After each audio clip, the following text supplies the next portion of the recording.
芙莉莲小队现在已经有4个人了，但是赛因总觉得还缺一个最关键的，那就是年长的大姐姐。一说到这个，赛因就又气又恨。一般的队伍里至少会有一个色气成熟的年长大姐姐吧。修塔尔克表示不是很理解，芙莉莲不是已经够年长了吗？赛因就哭着说，她才不是什么大姐姐。好在前面就是一个新的村落了，说不定赛因能在这里遇到他心仪的大姐姐。结果众人一到村子里就发现所有人都倒在地上，检查过后发现他们都陷入了沉睡，应该是中了某种诅咒。芙莉莲已经察觉到了麻烦的气息，正准备直接前往下一个村子，就被费伦妈妈教育了。诅咒是人类未能完全解析的魔族的魔法，以人类的魔法水平，原理和解除方法都搞不清楚。不过赛因是僧侣，用的是女神大人的魔法，可以处理诅咒，而且僧侣们有女神的加护，一般也不太容易中诅咒。芙莉莲他们这些魔法师和战士就不一样了，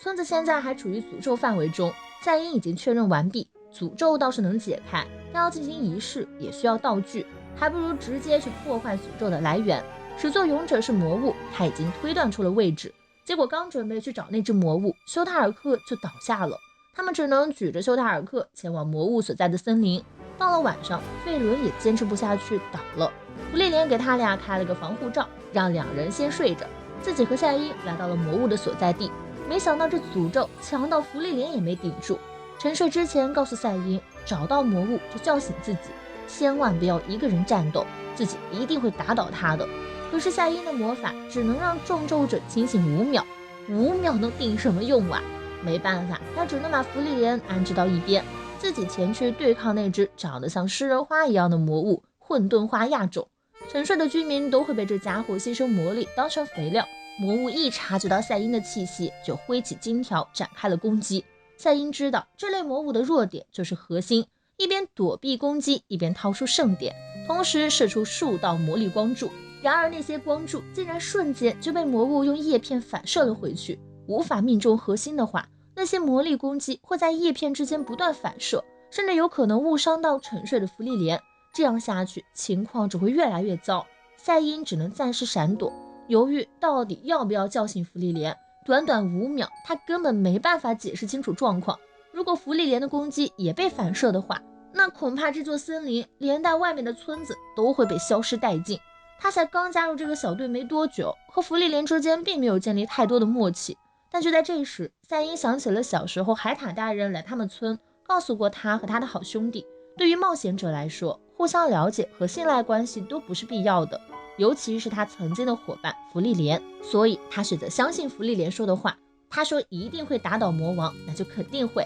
连海塔都对芙莉莲的话深信不疑，于是赛因也试着相信芙莉莲。这一次他选择朝芙莉莲释放了解咒魔法，同时开口让他瞄准核心。芙莉莲话不多说，挥起法杖就对准了魔物的花心，对方根本来不及用叶片抵挡，就正中魔力炮，烟消云散了。好家伙，刚刚白打那么久了，果然还是要听老人言。很快修塔尔克和费伦以及村里的人都醒了过来，其中一个温柔的年长大姐姐代表村里人向赛因表示了感谢，说完后还露出了温柔的笑容。赛因心情大好，都已经离开村子了，还在想刚刚的年长大姐姐。在路上，芙莉莲告诉他，其实自己醒过来的瞬间就发现了那是能反射魔法的魔物，不过这次能活着回来都是赛因的功劳。说着就像年长大姐姐一样温柔地摸了摸赛因的头，可惜人家心里想的还是村子里的大姐姐。又过了几天，他们来到了一座城镇，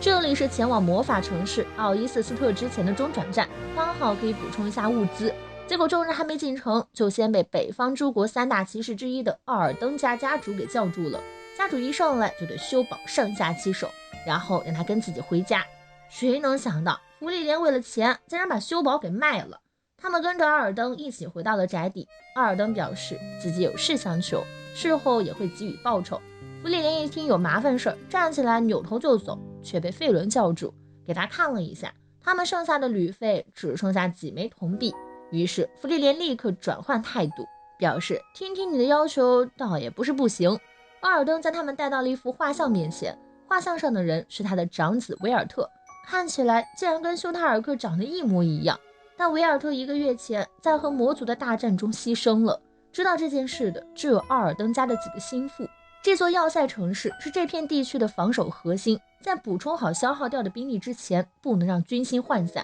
所以奥尔登隐瞒了自己儿子的死讯。可是3个月后，有一场附近名流都会来参加的社交晚宴，那时候一定要让所有人都看到威尔特还健在。本来奥尔登已经准备好了替身，没想到遇见了比替身长得还像威尔特的修堡，他愿意出10枚金币，请求他们帮这个忙，还一口答应了弗利莲再加一本魔导书的要求。就这样，众人暂时留在了宅邸。在此期间，弗利莲他们3人公费吃喝玩乐，休塔尔克就苦哈哈地跟着管家学习各种礼仪。这一天，经受完惨无人道摧残的休塔尔克在走廊上遇到了费伦。费伦问他礼仪学习的怎么样了，休塔尔克直接单膝下跪，握住了他的手，啥也别说了，你们快去给我结婚呐！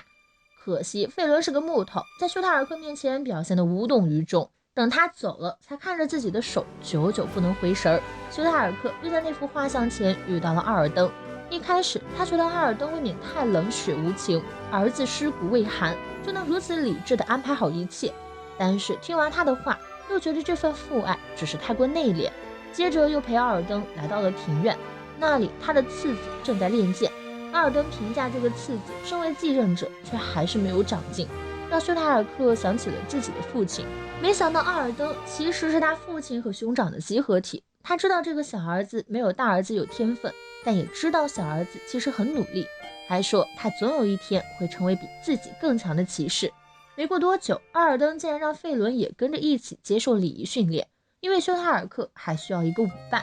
费伦只能体验起了和休塔尔克一样的地狱生活。终于到了晚宴这天，两人盛装打扮。费伦为自己曾经对休塔尔克说过的风凉话羞愧不已，果然只有经历过相同的事情才能感同身受。休塔尔克却早已不放在心上，再一次单膝下跪，将手伸向费伦。费伦指尖轻点休塔尔克的掌心，紧接着被对方握住，两人随着音乐开始翩翩起舞。几个月的训练还是卓有成效，他们就是人群中最耀眼的一对，不仅郎才女貌，还配合相当默契，看得赛因有些许羡慕，想邀请弗利莲也来一支舞。结果这位更是一个木头，人家正忙着干饭呢。晚宴结束后，休塔尔克去找了奥尔登，奥尔登让管家去拿报酬，然后告诉了休塔尔克自己和儿子的事情。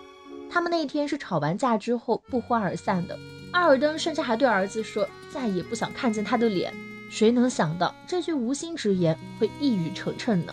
休塔尔克想起自己也曾对艾冉说过一些无心之言，所以他更不能留在这里了，他还要带很多的旅行见闻回去呢。拿到报酬后，4人继续踏上了旅行之路。他们的下一个落脚点是弗利莲之前去过的一个村子，那里有一个守护了村子将近400年的矮人福尔爷爷。弗利莲称呼他为长寿朋友，想趁这个机会跟他好好聊一聊。他们到村子的时候，福尔爷爷就在村口守着，已经是一个白胡子老战士了。结果这老头一睁眼就把修堡给绊倒了，还教育他身为战士怎么能无时无刻不防御好自己呢？弗利莲就干脆把休塔尔克扔给了福尔爷爷。可怜的修堡又被弗利莲给抛弃了。弗利莲让他跟着人家老战士好好学习，他跟费伦和赛因就留在村里帮忙。村里的人很惊讶，福尔爷爷竟然有朋友，毕竟这位爷爷从很多年前就开始守护村子了，到了现在这一代，大家已经不知道他这么做的理由是什么了，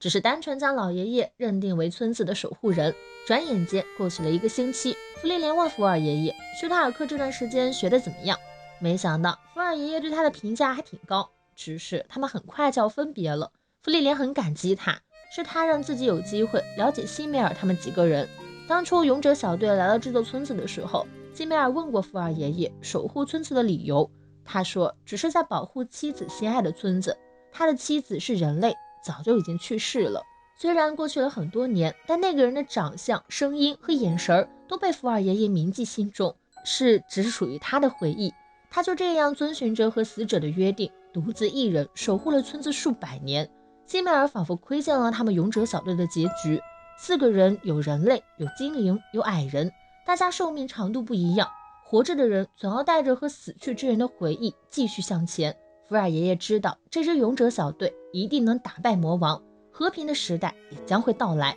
到时候他也会带着关于西梅尔这位伟大勇者的记忆到未来去。西梅尔却表示不需要他帮忙，毕竟他们队里还有寿命几乎无尽的精灵芙莉莲，芙莉莲会把他们的记忆带到未来去。那时的芙莉莲还不知道这意味着什么，只是面无表情的回答无所谓。然而他还是将那10年发生的一切都记得清清楚楚。辛梅尔可是他开始想了解人类的契机，就像福尔爷爷想守护村子的契机一样。然而福尔爷爷却说自己已经想不起来妻子的长相、声音和眼神了。即便如此，他还是为了某个重要的事物在保护着这个村子。得知芙莉莲这次旅行的终点是魔王城，他还忍不住感慨，终于要去打倒魔王了吗？真希望和平的时代能够到来呀。芙莉莲愣住了，他想说魔王早在80年前就已经被打败了，不过最终还是没有说，因为意识到福尔爷爷或许也走到了生命的尽头，那就由他来把福尔爷爷的记忆带去未来。但是在第2天分别的时候，福尔爷爷突然说自己久违的梦到了妻子，大概是因为跟芙莉莲聊了过去吧。芙莉莲他们每到一个村子，赛因都会向周围人打听自己那位10年前就踏上冒险之路的挚友的下落。他们一路经过了北方诸国的主要街道，这些地方都有目击到挚友的情报，所以继续北上应该没什么问题。赛因的挚友叫战士大猩猩，而他叫僧侣络腮胡，就是因为战士大猩猩这个名字太过惹眼，才会让人记忆深刻，时隔10年也能让人记忆犹新。芙莉莲他们的下一个目的地是魔法都市奥伊沙斯特，因为想要去那里考到魔法证书，跨过这个大峡谷再走1个星期差不多就能到了。赛因提议可以先绕去聚落一下，因为街道在这里分成了好几条路，想看看能不能打听到挚友走的是哪条。没想到这个村子的人也知道战士大猩猩，据说10年前那位战士大猩猩跟村里的顽固婆婆关系很好，顽固婆婆人如其名，是不可能轻易将战士大猩猩的下落告诉他们的，非要让芙莉莲他们帮自己做几件事。几个人只能任劳任怨的跑腿儿，这让芙莉莲想起了曾经跟辛梅尔他们一起的经历。说是跑腿儿，其实最后往往会演变成要找很难的东西，或是要消灭难缠的魔物这种麻烦事情。好在老婆婆没那么丧心病狂，给他们安排的都是简单的工作，却迟迟不肯敞开心扉。终于到最后一件事了，那就是去把峡谷的英雄之像擦一擦。听说那是很久以前拯救过世界的英雄石像，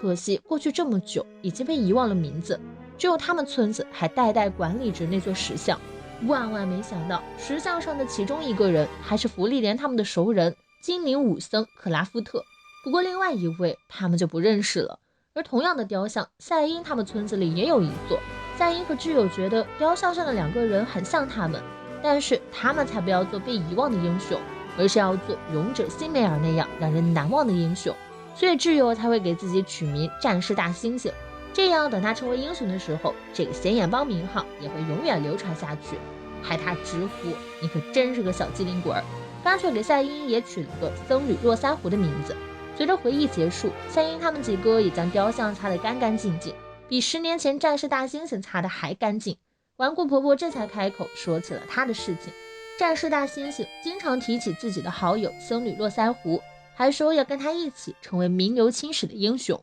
而那位未来英雄离开村子后的下一个目的地是北方诸国中部的交易都市提亚，